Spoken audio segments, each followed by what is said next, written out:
মহান আল্লাহ তাআলা ইয়াকুতের দিকে দৃষ্টিপাত করতেই ইয়াকুত একেবারে ভয়ে বিকলিত হয়ে পানিতে পরিণত হলো এবং আল্লাহর অসীম কুদরতে হাওয়া সৃষ্টি হলো। মহান রব্বুল আলামিন তাদের উত্তর, দক্ষিণ, পূর্ব, পশ্চিম দিকে পাঠিয়ে দিয়ে বললেন, তোমরা দ্রুত বেগে প্রবাহিত হয়ে পানিতে তরঙ্গ তুলে ফেনা সৃষ্টি করো। সাথে সাথে আল্লাহর নির্দেশ পালন করলো। অতএব পানির উপরে ফেনা জমে এই ফেনা সমূহের পরস্পরের সংঘর্ষের ফলে আল্লাহর হুকুমে আগুন সৃষ্টি হলো। কিছুক্ষণের মধ্যেই ওই আগুন থেকে ধোঁয়া নির্গত হলো। অতঃপর আল্লাহ তাআলার কুরসি পানির মধ্যখানে বিরাজ করতে লাগলো। আল্লাহ রাব্বুল আলামিন এই ধোঁয়াকে 7 ভাগে বিভক্ত করলেন।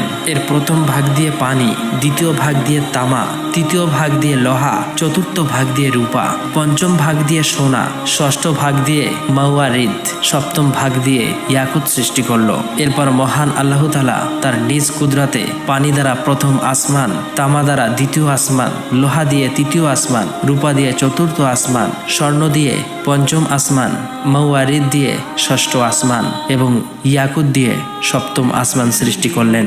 এই এক আসমান থেকে আরেকটি আসমানের দূরত্ব প্রায় 500 বছরের পথ। তারপর আল্লাহ তাআলার কুদরতে পানি থেকে সোনায় রূপান্তরিত হওয়া বস্তু একটি লাল বর্ণ আকারের মাটির রূপ ধারণ করলো।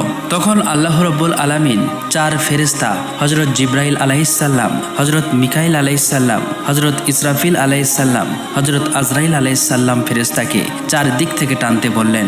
আল্লাহর নির্দেশ পেয়ে তারা সেই আদেশ পালন করলো এবং সাথে সাথেই সুবিস্তৃত জমিনের রূপ ধারণ করলো। অতঃপর আল্লাহ রাব্বুল আলামিন মাত্র 6 দিনে আসমান, জমিন, চন্দ্র, সূর্য, গ্রহ, তারা, এই বিশ্ব জগৎ সমূহের যা কিছু আছে সমস্ত কিছু সৃষ্টি করলেন। তারপর সহস্র বছর পর আল্লাহ রাব্বুল আলামিন ধোঁয়াবিহীন অগ্নি সৃষ্টি করে তা থেকে জিন জাতি সৃষ্টি করলেন।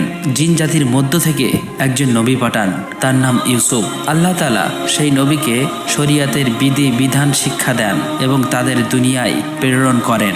এভাবেই চলছিল জিনদের জীবন। কিন্তু বহু বছর পর আল্লাহর বিধিবিধান ভুলে সমস্ত জিনের দল পথভ্রষ্ট হয়ে পাপাচারে লিপ্ত হলো।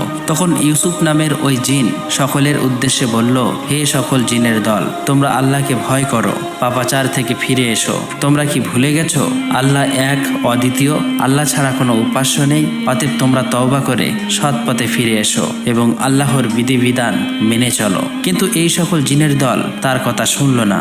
সকলেই মিলে তাকে হত্যা করলো। এদিকে সকল ফেরেশতারা বলতে লাগলো, হে আল্লাহ, জিনদের দল দুনিয়াতে পাপাচারে লিপ্ত